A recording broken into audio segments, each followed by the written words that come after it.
నమస్తే, welcome to YT TV. బులెటిన్ల ముందుగా headlines.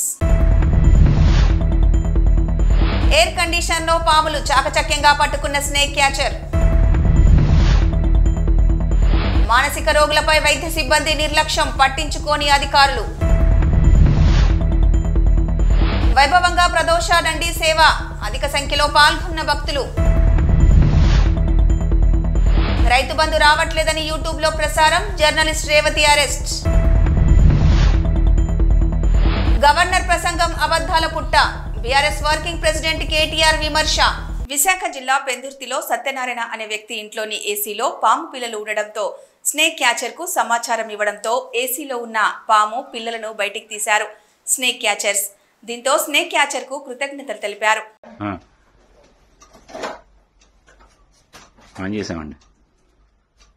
ఇవ్వండి పెందుతులోనే స్ప్లిట్ ఏసీలోనే పాము పిల్లలు అంటే స్ప్లిట్ లో ఉన్నాయి. ఇప్పుడు వేసుకొని చేసుకున్నాం. సత్యనారాయణ ఇంట్లో పెందుర్తి కావుందా కావాలి ఒక ఫోటో తీసుకున్నా ఫోటో తీసారు.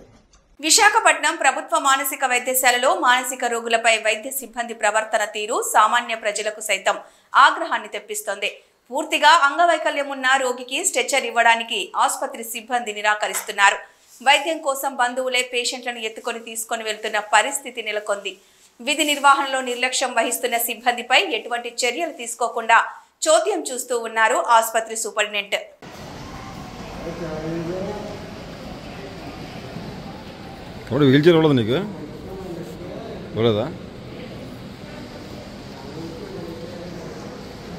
శ్రీకాళహస్తీశ్వర ఆలయంలో ప్రదోషానంది సేవ పురస్కరించుకొని ఆలయంలోని స్వామికి ప్రదోషానంది మూర్తిపై పార్వతీ పరమేశ్వరుల ఉత్సవ మూర్తులను కొలువు తీర్చి విశేష అలంకారాలు చేసి విశేష పూజలు జరిపారు. అనంతరం భక్తులు ప్రదోషానంది మూర్తిని మోసుకుంటూ శివనామస్మరణ చేస్తూ ప్రకార ఉత్సవం చేపట్టారు.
జర్నలిస్ట్ రేవతి ఫోన్, ఆమె భర్త దర్శకుడు చైతన్య దంతులిరి ఫోన్, ల్యాప్టాప్ సైతం బలవంతంగా తీసుకెళ్లారు పోలీసులు. రేవతికి సంబంధించిన పల్స్ యూట్యూబ్ ఆఫీస్ సీజ్ చేసిన పోలీసులు రైతు బంధు రావట్లేదని ఒక రైతు మాట్లాడిన వీడియో ప్రసారం చేసినందుకు ఆమెపై అక్రమ కేసులో జర్నలిస్ట్ రేవతిని అరెస్ట్ చేశారు. Hi, I know my face looks like this because I just woke up from my sleep. ఒక అరగంట అయింది. ఇంటికి టైం ఇప్పుడు అబౌట్ 5:15 అవుతుంది. ఒక హాఫ్ అన్ అవర్ క్రితం పోలీసులు వచ్చారు ఇంటికి. So they might pick me and take me. I thought I should tell everybody. So please, one thing is clear. Revant Reddy wants to silence me or threaten me or even, put pressure on my family. Let's see what happens. Bye. ఇది governor ప్రసంగం కాదు, Gandhi Bhavan ప్రసంగమని MLA KTR అన్నారు. ఈ రాష్ట్ర ప్రభుత్వం గవర్నర్ను మోసం చేసింది. బీసీల కోసం మాట్లాడిన ఎమ్మెల్సీని పార్టీ నుంచి సస్పెండ్ చేశారు. కాంగ్రెస్ తల్లిని సచివాలయంలో పెట్టారు. కాంగ్రెస్ తండ్రిని సచివాలయం బయట పెట్టారు. మేము అధికారంలోకి రాగానే కాంగ్రెస్ తల్లిని తండ్రిని భద్రంగా గాంధీ భవన్ కు పంపిస్తాం. ఎక్కడ పెట్టుకుంటారో పెట్టుకోండి. రాష్ట్రంలో 480 మంది రైతులు ఆత్మహత్యలు చేసుకున్నారు. వారి కుటుంబాలకు భరోసా ఇచ్చే ఒక్క మాట గవర్నర్ నోటి నుంచి రాలేదు. రాష్ట్రంలో 35% కూడా రైతు రుణమాఫీ జరగలేదు. ముఖ్యమంత్రి సొంత నియోజకవర్గం రైతు రుణమాఫీ కోసం రైతులు ఎదురు చూస్తున్నారు. రైతు రుణమాఫీ 100% పూర్తయిందని, రైతులు సంతోషంగా ఉన్నారని గవర్నర్తో అబద్ధాలు చెప్పించారు. సాగు, తాగు, నీటి సంక్షోభం రోజు రోజుకు ఎక్కువైపోయింది. రేవంత్ రెడ్డి అనే చేతగాని ముఖ్యమంత్రి వల్ల రాష్ట్రంలో పంటలు ఎండిపోతున్నాయన్నారు కేటీఆర్. కాంగ్రెస్ సర్కారు యొక్క ఘోర వైఫల్యం వల్ల ఈరోజు రాష్ట్రంలో రైతాంగం ఆందోళనలో ఉంది. ఎక్కడికక్కడ పంటలు ఎండిపోతున్నాయి. రైతులు ఇప్పటికే 480 పైచిలకు మంది రైతులు ఆత్మహత్య చేసుకున్నారు. వాళ్లకు కనీసం ఒక్క మాట, వాళ్లకు సాంత్వన చేకూర్చే మాట, వాళ్లకు ఉపశమనాన్ని ఇచ్చే మాట, వాళ్ళకు భరోసానిచ్చే ఒక్క మాటనన్నా గవర్నర్ నోటెంబడి వస్తుందేమో. పంటలు ఎండిపోకుండా కాపాడుతాం, నీళ్ళు ఇస్తాం, బుద్ధి తెచ్చుకున్నాం, ఇకనైనా బుద్ధితో మెదులుతామని చెప్పి ఒక్క మాటన్నా చెప్తారేమో అనుకున్నాం. ఒక్క మాట కూడా వారి నోటెంబడ రాలేదు. విజయవాడ తాడిగడప వద్ద సిఐడి కార్యాలయానికి చేరుకున్నారు మాజీ రాజ్యసభ సభ్యులు విజయసాయిరెడ్డి. సిఐడి విచారణకు హాజరు కావాల్సిందిగా నోటీసులు అందుకున్న నేపథ్యంలో విజయసాయిరెడ్డి నేడు సిఐడి ముందుకు విచారణకు వచ్చారు.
వైఎస్ఆర్ కాంగ్రెస్ పార్టీ ఆవిర్భావ దినోత్సవం సందర్భంగా పార్టీ కేంద్ర కార్యాలయంలో వైఎస్ఆర్సీపీ జెండా ఆవిష్కరించిన వైఎస్ఆర్సీపీ అధినేత మాజీ ముఖ్యమంత్రి శ్రీ వైఎస్ జగన్.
చిత్తూరు జిల్లా గాంధీనగర్లో కాల్పుల కలకలం రేగింది. ఓ షాపులోకి చొరబడ్డ 6 దొంగలు తుపాకులతో బీభత్సం సృష్టించారు.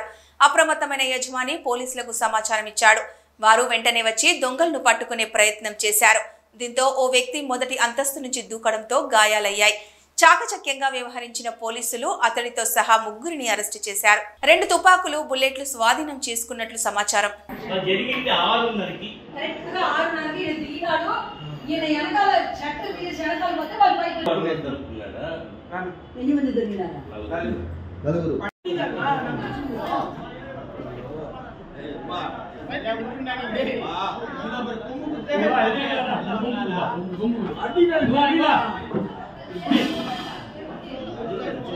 ములుగు జిల్లా మంగళవారం శ్రీ సమ్మక్క సారలమ్మ ములుగు జిల్లా పర్యటనకు వచ్చిన రాష్ట్ర గవర్నర్ శ్రీ జిష్ణుదేవ్ వర్మ మేడారం సమ్మక్క సారలమ్మకు మొక్కులు, నిలువెత్తు బంగారం సమర్పించి అమ్మవారిని దర్శించుకున్నారు. మంత్రి సీతక్క శ్రీ సమ్మక్క సారలమ్మల ప్రాశ్చాత్యం గురించి గవర్నర్ గారికి వివరించారు. అనంతరం ఆలయం ప్రాంగణంలో గవర్నర్ మాట్లాడుతూ ములుగు జిల్లాలోని తాడ్వాయి మండలం కొండపర్తి గ్రామానికి దత్తత తీసుకోవడం జరిగిందని, గ్రామం తనను ఎంతగానో ప్రభావితం చేసిందని, గ్రామంలోని అంగన్వాడీ కేంద్రం, పాఠశాల వాతావరణం, అంతర్గత రోడ్లు నిర్మాణం, అన్ని మౌలిక వసతుల కల్పన కోసం ప్రత్యేక శ్రద్ధ వహిస్తామన్నారు. మీడియా సోదరులందరికీ కూడా హృదయపూర్వక నమస్కారాలు. ఈ రోజు ఒక శుభదినం, చాలా చాలా సంతోషంగా ఉంది.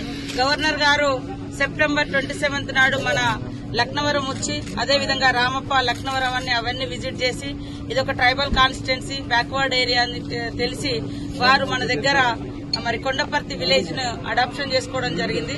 అడాప్ట్ చేసుకున్నటువంటి విలేజ్ లో దాదాపుగా 1.5 కోటి వరకు వారి ఫండ్ నుంచి మరి ఇచ్చి, అక్కడ కొండపర్తిలో మా మహనీయుల యొక్క విగ్రహాలు, ముఖ్యంగా కుమ్రం భీం బిర్సా ముండా గారి యొక్క విగ్రహాలు, అక్కడటువంటి మహిళలకు ఉపాధి కోసం కుట్టు మిషన్లు, అదేవిధంగా స్కూల్ నిర్మాణం, అంగన్వాడీ రిపేర్స్, తర్వాత మహిళలకు మిర్చి, అదేవిధంగా పసుపు పొడిని ఏర్పాటు చేయడం కోసం 60 లక్షలతోటి మరి ఎక్విప్మెంట్స్ ఇచ్చి, యంత్రాలను ఇచ్చి మహిళలకు ఉపాధి కల్పించే విధంగా చేయడం జరిగింది. రాబోయే కాలంలో ఆ విలేజ్ లో 100% హౌసింగ్ కూడా ఇవ్వడం జరుగుతుంది. రోడ్డు కూడా కంప్లీట్ అవుతుంది. బోర్లు కూడా దాదాపుగా 7 వ్యవసాయ బోర్లు కూడా వారు ఓపెన్ చేయడం జరిగింది. అక్కడి నుంచి మరి మన ఆరాధ్య దైవం అనేటువంటి సమ్మక్క సారలమ్మను దర్శించుకోవడం జరిగింది. చాలా సంతోషం. ముఖ్యంగా వారు ఈ ప్రాంతానికి 2 సార్లు రావడం అనేది ఒక వెనుకబడ్డ ప్రాంతాల ప్రజలకు హోప్, ఒక నమ్మకం, విశ్వాసం అనేది ఇంకా పెంచడం జరిగింది. ముఖ్యంగా 5th షెడ్యూల్ ప్రాంతాలలో గవర్నర్ యొక్క పర్యటన, వారి యొక్క పాలన అనేది ఉంటది కాబట్టి మన ములుగు గాని ఈ బార్డర్ అంతా కూడా 5th షెడ్యూల్ కింద ఉండడంతో వారు మన లాంటి వెనుకబడ్డ ప్రాంతాల మీద ప్రత్యేక దృష్టి పెట్టడం జరిగింది. వారికి ప్రత్యేకంగా ధన్యవాదాలు తెలియజేస్తూ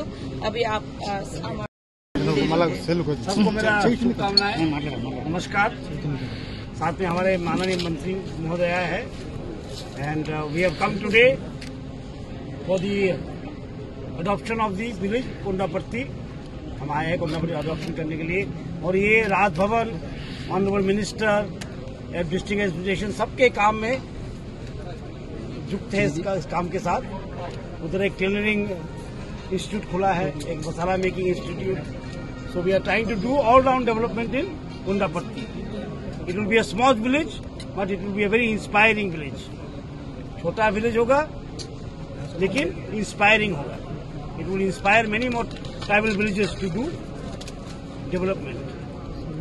And the district collector has been very, very energetic, and with his hard work, we have been able to inaugurate the facilities in the village today. And anganwadi को देखा मैंने, बहुत अच्छा आंगनवाड़ी है। यूनिफॉर्म पहन के बच्चे लोग उधर पढ़ रहे हैं आंगनवाड़ी में, और स्कूल भी देखा, स्मार्ट क्लासरूम बन गया है।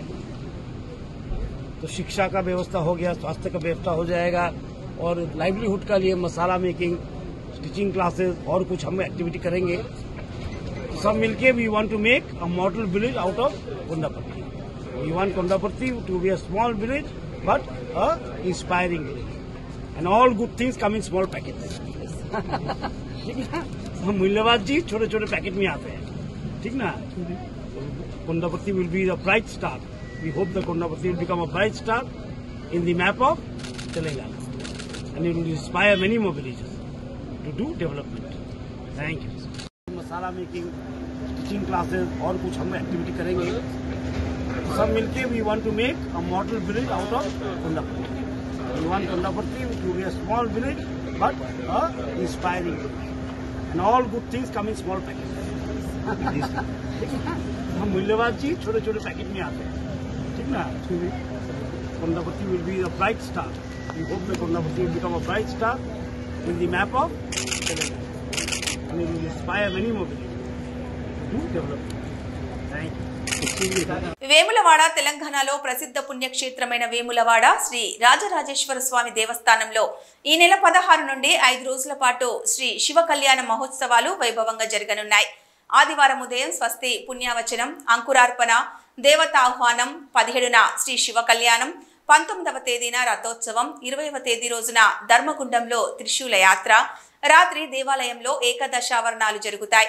5 రోజుల పాటు దేవాలయంలో అన్ని ఆర్జిత సేవలు, నిత్య కళ్యాణం, అభిషేకాలు, అన్న పూజలు తదితర పూజలు అన్నింటినీ రద్దు చేసినట్లు ఆలయ ఈవో వినోద్ రెడ్డి తెలిపారు. కళ్యాణోత్సవంలో భక్తులు పాల్గొని స్వామివారిని దర్శించుకోవాలని ఆయన కోరారు. నమః శివాభ్యాం నవయౌవనాభ్యాం పరస్పరాశ్లిష్టవృద్ధరాభ్యాం నగేంద్రకన్యా వృషకేతనాభ్యాం నమో నమః శంకర పార్వతీభ్యాం. వేములవాడ రాజరాజేశ్వర స్వామి వారి యొక్క క్షేత్రంలో అత్యంత వైభవపేతంగా మనకి 16వ తారీఖు నుంచి 20వ తారీఖు వరకు శివ కళ్యాణ మహోత్సవాలు వైభవంగా జరుగుతాయి. సాధారణంగా ఏ శైవ క్షేత్రంలోనైనా కూడా మహాశివరాత్రి నాడు కళ్యాణం చేస్తారు. కానీ ఇక్కడ శివమహాపురాణం, లింగపురాణ ఆధారంగా మన్మథ దహనం తోటి ఇక్కడ ఉత్సవాలన్నీ కూడా ఆరంభమవుతాయి. అయితే ఈ మన్మథ దహనం అనేది కామదహనం అంటారు. అది రేపటి రోజు అంటే మనకి 12వ తారీఖు నాడు మన్మథ దహనం చేసిన తర్వాత ఈ 12, 13, 14 3 రోజుల పాటు స్వామివారికి త్రిరాత్రోత్సవాలతో భాగంగా స్వామివారి యొక్క కళ్యాణ మండపంలో స్వామివారులను హరిహరులు ఇద్దరిని కూడా దోలోత్సవ పూజ కార్యక్రమం చేయడం జరుగుతుంది. రేపు, ఎల్లుండి, ఆవెల్లుండి 15వ తారీఖు నుంచి 20వ తారీఖు వరకు 5 రోజుల పాటు స్వామివారికి శివ కళ్యాణ మహోత్సవాలు జరుగుతాయి. ఆ శివ కళ్యాణ మహోత్సవాల్లో భాగంగా మనకి 16వ తారీఖు మొట్టమొదటి రోజున స్వామివారి యొక్క కళ్యాణ మండపంలో శివ భగవత్ పుణ్యాహవాచనము, రక్షాసూత్ర బంధనము, దీక్షా స్వీకరణ, అలాగే యాగశాల ప్రవేశము, పరివార దేవతలు, అనుబంధ దేవాలయాల్లో అభిషేకములు మరియు అర్చనలు మొదలైనటువంటి కార్యక్రమాలు, శివమహాపురాణము, లింగపురాణము పారాయణము, ఇటువంటి కార్యక్రమాలన్నీ కూడా మొదటి రోజున జరుగుతాయి. తెల్లవారి మనకు స్వామివారి యాగశాల హోమ అనంతరము ధ్వజ చూర్ణికాండ ధ్వజ కళ్యాణోత్సవం చేసి ఆ తర్వాత ఎదుర్కోల కార్యక్రమము 17వ తారీఖున స్వామివారి శివ కళ్యాణ మహోత్సవము ప్రత్యేకంగా విశేషంగా జరుగుతుంది. అలాగే 18వ తారీఖు నాడు స్వామివారి యొక్క కళ్యాణ మండపంలో ఉదయము స్వామివారి పరివార దేవతలు స్వామివారికి మహాన్యాసపూర్వక ఏకాదశి రుద్రవారాభిషేకము ప్రతినిత్యం ఈ 5 రోజుల పాటు కూడా స్వామివారికి విశేష అభిషేకం జరుగుతుంది. దానిలో భాగంగా 18వ తారీఖు నాడు స్వామివారికి కళ్యాణ మండపంలో సరస్య కార్యక్రమం ఉంటుంది. 19వ తారీఖు నాడు రథోత్సవ కార్యక్రమం ఉంటుంది. హరిహరుల ఇరువులను కూడా ఇది హరిహర క్షేత్రం కాబట్టి ఆ రథాంగ బలి, ఆ రథాంగ హోమం నిర్వహించి పూర్ణాహుతి అనంతరము ఆ రథోత్సవ కార్యక్రమం చేయడం జరుగుతుంది. అలాగే చివరి రోజైనటువంటి 20వ తారీఖు నాడు స్వామివారి యొక్క ఆలయంలో ఉదయము హోమ అనంతరము పూర్ణాహుతి కార్యక్రమము, అలాగే సాయంకాలం వేళ ఏకాదశ ఆవరణములు ఏకాంత సేవతో అట్టి కార్యక్రమం పూర్తి చేయడం జరుగుతుంది. కాబట్టి విశేషంగా జరిగేటువంటి ఈ ముందు 3 రోజులు ఉత్సవాలు, త్రిరాత్రోత్సవాలు, 16వ తారీఖు నుండి 5 రోజుల పాటు శివ కళ్యాణ బ్రహ్మోత్సవాలు ఈ యొక్క ఆలయంలో ఆనవాయితీగా జరుగుతుంది. కాబట్టి ఈ కళ్యాణ ఉత్సవాల్లో భాగంగా ఎవరైతే స్వామివారిని దర్శిస్తారో, ఎవరైతే సేవిస్తారో వారందరికీ కూడా ఆ రాజరాజేశ్వర స్వామి వారి యొక్క కృపా కటాక్షం లభిస్తుంది. మనకి దేవాలయ స్వామివారి కళ్యాణ ఉత్సవాన్ని నిర్వహించే విషయంలో 16వ తారీఖు నుంచి 20వ తారీఖు వరకు స్వామివారికి ఆలయంలో అభిషేకములు, అన్నపూజలు మొదలైనటువంటి ఆర్జిత సేవలు కూడా కళ్యాణోత్సవాలు కూడా నిలిపివేయడం జరుగుతుంది. విద్యార్థులను జగన్ ఉద్ధరించినట్టు మాట్లాడుతున్నారని వ్యంగ్యంగా అన్నారు. జిల్లా తెలుగుదేశం పార్టీ కార్యాలయంలో నిర్వహించిన మీడియా సమావేశంలో రాష్ట్ర cooperative oil seeds growers federation chairman, జిల్లా తెలుగుదేశం పార్టీ అధ్యక్షులు గండి బాబ్జీ మాట్లాడుతూ జగన్ పెట్టిన ఫీజు రియంబర్స్మెంట్ బకాయిలను కూటమి ప్రభుత్వం తీర్చుతుందన్నారు. ఫీజు రియంబర్స్మెంట్ ప్రక్రియను వైసీపీ అస్తవ్యస్తం చేసింది. గత వైసీపీ ప్రభుత్వంలో ఫీజు రియంబర్స్మెంట్ అందకపోవడంతో 10 లక్షల మంది విద్యార్థులు ఇబ్బందులు పడ్డారని చెప్పారు. విద్యార్థులను మోసం చేసి వైసీపీ యువత పోరు అని అంటోంది అని ఎద్దేవా చేశారు. కళాశాల యాజమాన్యాలను బెదిరించి విద్యార్థులను తీసుకొచ్చి ఎండలో నిలబెట్టారన్నారు. 4000 కోట్లు జగన్ బకాయిలు పెట్టి వెళ్లిపోయాడు. 7 లక్షల మంది పేద విద్యార్థులకు జగన్ మోసం చేస్తే కూటమి ప్రభుత్వం వచ్చిన తర్వాత 789 కోట్లు విడుదల చేసిందని తెలిపారు. గత ప్రభుత్వంలో ఫీజు రియంబర్స్మెంట్ డబ్బులు అందక విద్యార్థులు ఆత్మహత్యలు చేసుకున్నారని గుర్తు చేశారు. జగన్ చేసిన అప్పులు రాష్ట్ర ప్రభుత్వం 70,000 కోట్లు వడ్డీలు కడుతోంది. రాష్ట్రంలో అభివృద్ధి పనులు ఊపందుకున్నాయని తెలిపారు. ప్రభుత్వానికి సమయం ఇవ్వకుండా వైసీపీ నాయకులు పోరంటున్నారు. నాడు నేడులో ఎన్ని పాఠశాలలు అభివృద్ధి చేశారో వైసీపీ నాయకులు చెప్పాలని డిమాండ్ చేశారు. రాష్ట్ర ప్రజలు జగన్ కు తగిన బుద్ధి చూపినా మార్పు రావడం లేదన్నారు. జగన్ కు మీడియాపై నాయకులపైన గౌరవం లేదని పేర్కొన్నారు. ప్రజలు ఇచ్చిన అవకాశాన్ని అభివృద్ధి సంక్షేమంకు ఉపయోగించుకుంటాము. తప్పు చేసిన వారికి శిక్ష తప్పదు అని హెచ్చరించారు. సమావేశంలో జిల్లా ప్రధాన కార్యదర్శి పోలమరశెట్టి శ్రీనివాసరావు, ఉపాధ్యక్షులు గుంపా సత్యనారాయణ, ఉత్తర నియోజకవర్గం టీడీపీ నాయకులు వెల్లంకి భరత్ పాల్గొన్నారు. విద్యార్థులను ఉద్ధరించి బ్రహ్మాండంగా ఈ ఫీజు రియంబర్స్మెంట్ ఇతర సౌకర్యాలు కల్పించి ఉద్ధరించినట్టు చెప్పుకుంటూ ఇక 6 నెలలు కూడా 7 నెలలు కూడా అవలేని ఈ పరిస్థితుల్లో అతను సుమారు 4,000 కోట్ల రూపాయలు బకాయిలు పెడితే ఆ బకాయిలు తీర్చుకుంటూ మొన్ననే 900 కోట్లు రిలీజ్ చేసిన ప్రభుత్వాన్ని అప్పుడే మరి ఆడిపోసుకోవడం ఈ వైసీపీ నేతలకు మరి సిగ్గుందో లేదో నాకు అర్థం కాదు. కానీ మీరు ఆ రోజు సవ్యంగా జరుగుతున్న ఈ ఫీజు రియంబర్స్మెంట్ సిస్టమ్ని పాడు చేసి తల్లిదండ్రుల అకౌంట్లో డబ్బులు వేస్తే కానీ మనం వేసినట్టు తెలియదని చెప్పి మీరు ఆ అకౌంట్లో డబ్బు ట్రాన్స్ఫర్ చేశారో తెలియదు, వచ్చిందో తెలియదు, ఇప్పుడు వేశారో తెలియదు. మీరు బటన్ నొక్కగానే డబ్బులు పడిపోయాయని చెప్పి సంబరం పడిపోయి కాలేజీ అకౌంట్లకి మానేసి తల్లిదండ్రుల అకౌంట్ డబ్బు వేసాం మీరు చూసుకోండి అంటే నెలలో తల్లిదండ్రుల అకౌంట్లో చూసుకున్నా డబ్బు కనబడేది కాదు. ఎప్పుడో అతనికి వీలున్నప్పుడు ఆ అమౌంట్ ట్రాన్స్ఫర్ చేస్తే అది కుటుంబాలు జనరల్గా మీకు తెలిసిన విషయమే. సాధారణంగా మధ్యతరగతి మరి పేద కుటుంబాల్లో డబ్బులు ఏదైనా ఉంటే ఏ అవసరమైనా మనం ముందు అవసరాన్ని వాడుకుంటాం. అట్లాగా కాలేజీలకి ఈ ఫీజులు చెల్లించలేక సుమారు 10 లక్షల మంది విద్యార్థులు సర్టిఫికేట్లు పొందలేక ఎన్నో కష్టాలు అనుభవించారు. ఇటువంటి పనులు చేసిన ఈ జగన్మోహన్ రెడ్డి ఆయన యొక్క అనుయూని వేళ రౌడీ మోకలు అసలు ఎమ్మెల్యేలుగా మంత్రులుగా ప్రవర్తించారండి. గౌరవం లేకుండా ఇష్టం వచ్చిన మాటలు మాట్లాడి విద్యార్థులను ఏదో మేమే ఉద్ధరించాం, హాస్టల్స్ డబ్బులు ఉండేవి కావు, హాస్టల్ మెస్సులకు డబ్బులు ఉండేవి కావు. ఇటువంటి పరిస్థితుల్లో ఈవేళ యువత పోరని చెప్పి నువ్వు 6-7 నెలలు కాకముందే మొదలు పెడితే ఈవేళ నువ్వు స్కూల్ నీకు అందుబాటులో ఉన్న స్కూల్ మేనేజ్మెంట్ని బెదిరించి బస్సులు వేసి పిల్లలు తీసుకొచ్చి బలవంతాన్ని ఎండలో కూర్చోబెట్టి ఈవేళ ఈ కార్యక్రమం చేస్తున్నావంటే నీకు సిగ్గు ఉండాలి. నీ పరిపాలనలో నువ్వేం చేశావు, నువ్వెంతమందిని ఉద్ధరించావు, ఇవన్నీ చేయకుండా ఈవేళ ఈ పోర్ అనేది చేయడం చాలా హాస్యాస్పదం. మరి మీరు బుద్ధి తెచ్చుకోవాలి మీ నాయకులు. కానీ నిన్న ఈ జోగి రమేష్ ఏదో వాగుతున్నాడట. బులెటిన్ ముగించే ముందు హెడ్లైన్స్ మరొకసారి. ఎయిర్ కండిషన్ లో పాములు చాకచక్యంగా పట్టుకున్న స్నేక్ క్యాచర్. మానసిక రోగులపై వైద్య సిబ్బంది నిర్లక్ష్యం, పట్టించుకోని అధికారులు. వైభవంగా ప్రదోష దండి సేవ, అధిక సంఖ్యలో పాల్గొన్న భక్తులు. రైతు బంధు రావట్లేదని యూట్యూబ్ లో ప్రసారం, జర్నలిస్ట్ రేవతి అరెస్ట్. ప్రసంగం అబద్ధాల పుట్ట. బీఆర్ఎస్ వర్కింగ్ ప్రెసిడెంట్ కేటీఆర్ విమర్శ. ఇవి ఈ బులెటిన్ అప్డేట్స్.